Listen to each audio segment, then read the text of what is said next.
정부 조직 개편과 관련된 어제 인수위의 입장 발표가 좀 있었는데 이 내용 다뤄보겠습니다. 먼저 기사 하나 있습니다. 지방선거를 의식한 듯하다. 윤 정부 조직 개편 늦춘다. 그러니까 통상적이면 인수위 때 조직 개편안이 공개가 되고요. 그에 따라서 장관 인선도 이루어지고 그렇습니다. 그런데 이번에는 지금 현 그대로 정부 조직 그대로 일단 가져가겠다는 겁니다. 좀 더 보죠. 인수위 선 내각 인선 후 조직 개편 이런 방침입니다. 안철수 인수위원장은요. 현 정부 체계 기반에서 조각을 추진한다. 그러니까 장관들 인선을 하겠다는 거죠. 공약했던 여가부 폐지 등은 일단 정지입니다. 일단 정지. 근데 이유가 있겠죠? 여기 보면 이유를 좀 짐작할 수 있는 내용들이 적혀 있는데요. 지금이 여소야세다. 여소야세. 왜냐하면 이거 정부 조직 개편 이거 다 법 바꿔야 되는 거거든요.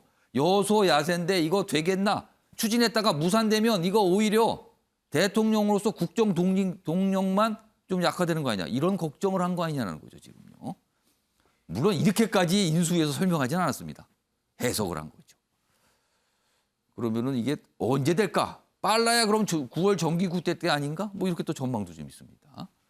자, 이와 관련해서요. 안철수 인수위원장 그리고 앞서서 윤석열 당선인도 한 얘기가 있거든요. 들어보시죠. 네, 여가부 장관도 이번 조각에서 발표 예정입니다.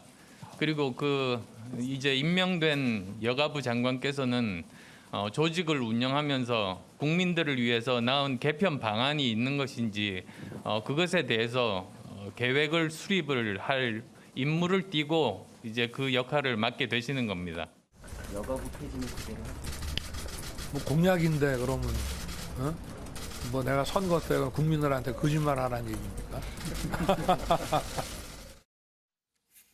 그러면은 좀 저 두 가지 발언을 묶어보면 일단 지금은 그대로 간다. 그러나 꼭 바꾸겠다. 나중에 이렇게 됩니다. 그러니까 미룬 셈이 된 거예요. 그러니까 지금 여가부는 어떻게 보면 시한부가 된 거죠. 시한부. 자, 장해찬 단장. 일단 공약사항인데 인수위 단계에서 바로 뭔가를 손질하고 바꿀 것 같아 그걸 미루기로 했거든요. 여기 여러 가지 설명이 있는데 어떤 이유가 있습니까? 일단은 이유를 설명하기 전에 한 가지 사실부터 먼저 말씀드려야 될 것 같습니다. 인수위에서 정부 조직 문제를 다루지 않겠다고 기자회견 할 때에도 이제 기조문과를 담당하고 있는 추경호 간사 같은 경우는 여가부는 결국 폐지하는 방향으로 간다고 못을 박았습니다.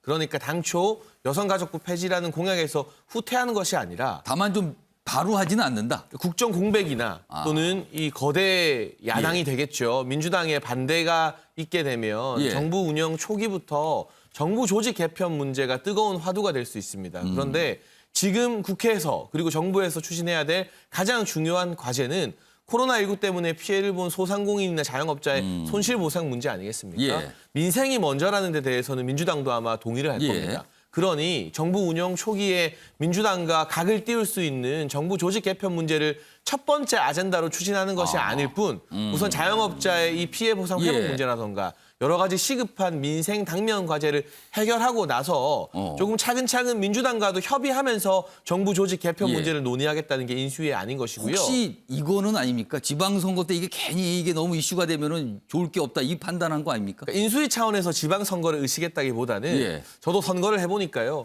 선거를 앞두고 있으면 정당에서 합리적인 목소리 내기가 힘들거든요. 그러니까 선거 끝나고 나서 저는 이 문구에 조금 주목을 하고 싶어요. 여야가 협치를 통해 10년 정도는 갈 수 있는 정부 조직 개편을 만들어야 한다는 말이 인수위 관계자 통해서 나왔는데요. 지금은 정권이 교체가 되건 또는 정권이 유지가 되건 5년마다 정부 조직이 너무 들쭉날쭉 많이 바뀌는 게 이제까지 한국 정치의 한 추세였습니다. 정권이 바뀌면 그냥 의뢰 바뀌려니 그렇게 생각이 들 정도였어요. 그리고 이명박 정부에서 박근혜 정부로 정권이 이양되었을 때도 정부 조직이 많이 바뀌었거든요. 그런데 그게 과연 국민들을 위해서 옳은 일인가? 따라서 일단은 민생 과제를 시급하게 해나가면서 더불어민주당과 함께 국회에서 정부 조직 개편 논의 기구 등을 만들어서 이 여야 양당이 10년 정도는 갈 수 있는 정부 조직 개편을 만들어낸다면 이 정부 조직 개편을 위한 불필요한 논쟁이나 정쟁을 조금 줄이면서요. 더불어민주당도 동의할 수 있는 방안으로 안이 나올 수 있지 않을까. 그러면 올해 안에는 충분히 여러 가지 이 윤석열 당선인이 공약했던 정부 조직 개편의 큰 틀은 국민들께 보여드릴 수 있을 거라고 생각합니다. 좀 장해찬 단장의 말 속에요. 요게 좀 들어가 있는 것 같아요. 여소야대입니다, 지금. 지금요. 이제 정권이 그러니까 대통령 취임하게 되면 여야가 바뀌잖아요. 그러면은 국민의힘이 여당이 되지만 110석. 그리고 민주당은 이제 야당이 될 텐데 제1야당인데 172석입니다.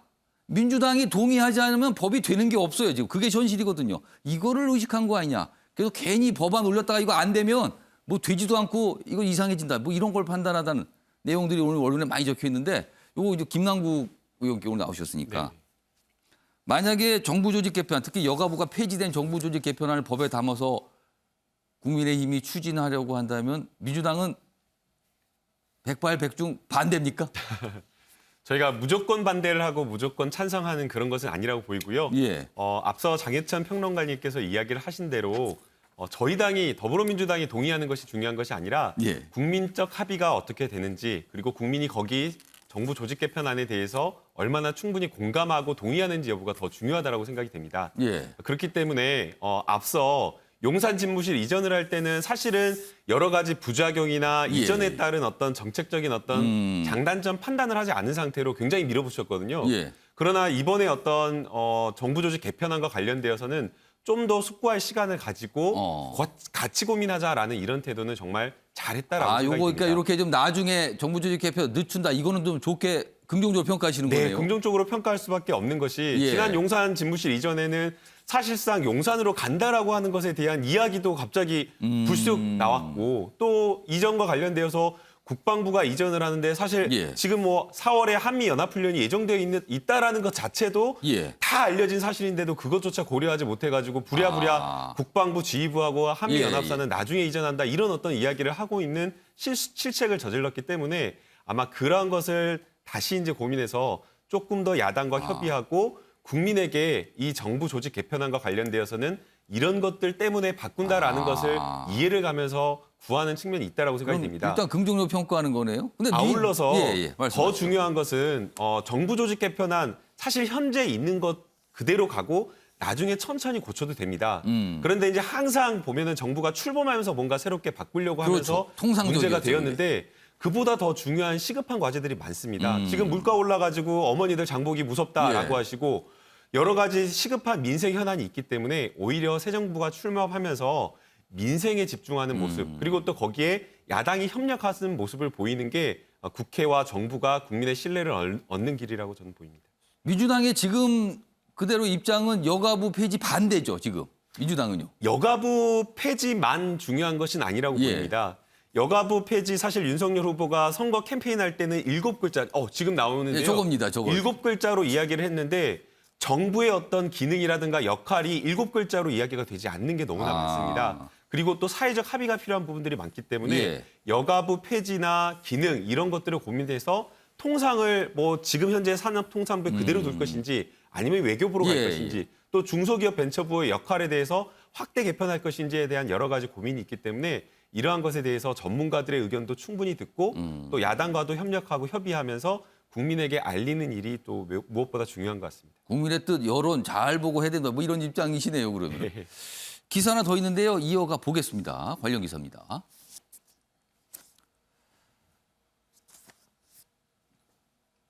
여가부 폐지를 미룬 인수위 현실적 여건 고려한 선택이다. 여기에 현실적 여건이란 바로 여기 설명돼 있군요. 민주당의 의석이 압도적 다수당이다. 국회 통과 이거 쉽지 않다. 법만 들어도. 이게 현실적인 거고요. 일각에서는 지방선거에서 여성표 고려한 거 아니냐. 왜냐하면 대선 때 보면 여성표를 윤석열 당선인이 많이 못 얻었거든요. 상대적으로요. 이거 고려한 거 아니야. 그러니까 역시 선거 예의가 좀 적혀 있고요. 국민의힘은 대선 때 이름표 많았다. 그러니까 이거 의식 안 할 수 없다. 그렇다면은 일단 법 통과 이거 쉽지 않다. 그리고 여성표 이거 생각해야 된다. 이렇게 돼 있습니다. 이런 가운데 오는 10일 내각 인선 발표할 것 같다. 이런 얘기가 계속 나오고 있죠. 구체적으로 좀 그때 많은 장관들의 이제 후보자 이름이 나올 거라고 좀 예고가 돼 있어요. 이중훈 평론가. 네.